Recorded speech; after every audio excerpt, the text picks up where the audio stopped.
Mark Cavendish just became the most winning rider in Tour de France history. Something he aimed for multiple years now, but he seemed to be just falling short every time. What an incredible performance by him yesterday. He was fast, he was smart, he was tricky, he was aggressive when he needed to be. This was a truly miraculous underdog performance by the legend.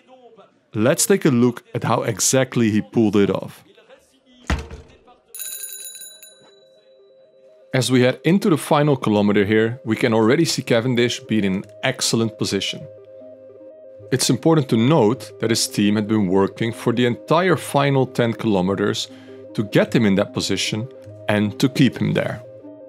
Of course, Cavendish, at his 39 years of age, does not have the top speed to beat world-class sprinters like Philipsen, Groenewegen or De Lee anymore.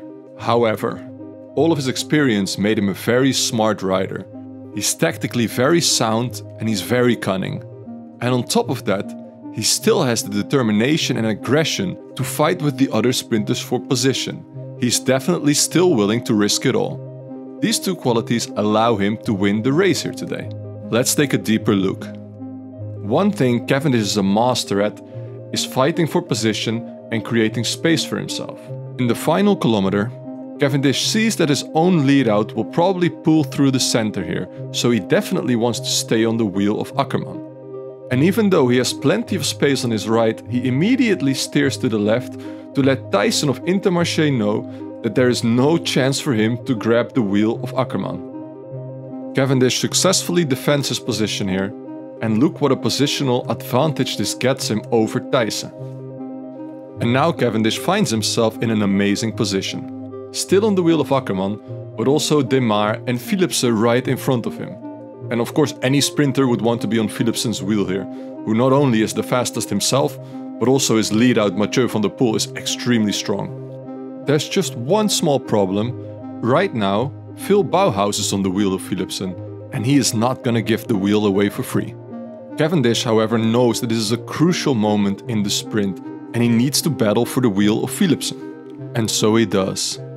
Bauhaus here, of course, starts on the wheel of Philipsen, and Cavendish slowly inches closer to him. But then, when Gaviria comes flying past Bauhaus, Bauhaus feels like he also has to defend against Gaviria.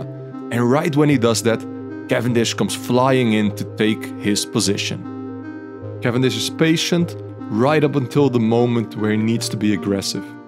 He then also successfully fights off Gaviria here, and then he's able to follow Philipsen right up until the finale of the race.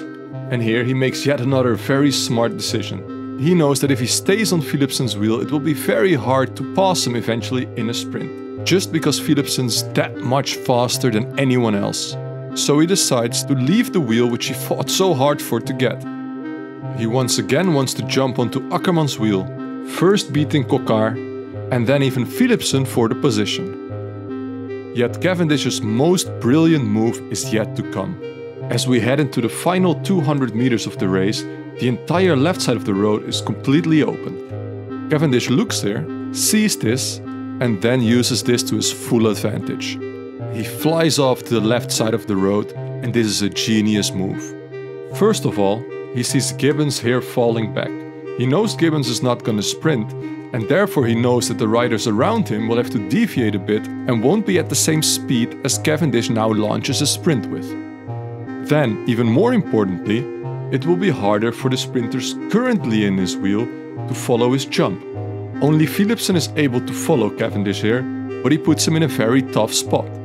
Philipsen now has to choose between starting his own sprint in the center of the road and being fully in the wind, or to follow Cavendish, but because he deviates so far to the left, it will cost Philipsen a lot of speed to follow him there.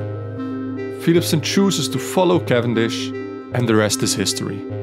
Philipsen is not able to pass him anymore, and Cavendish becomes the most winning rider in the history of the Tour de France. An absolutely incredible performance. Not just physically, but mentally, tactically. Cavendish showed the world why not only he once was the best, he still is.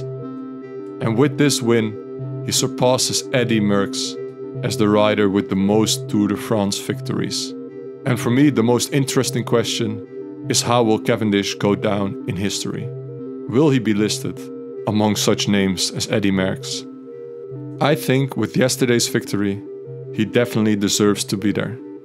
And what's even more spectacular, we have 15 more Tour de France stages this year. Can Cavendish win more? Can he do the unthinkable? Can he write more history?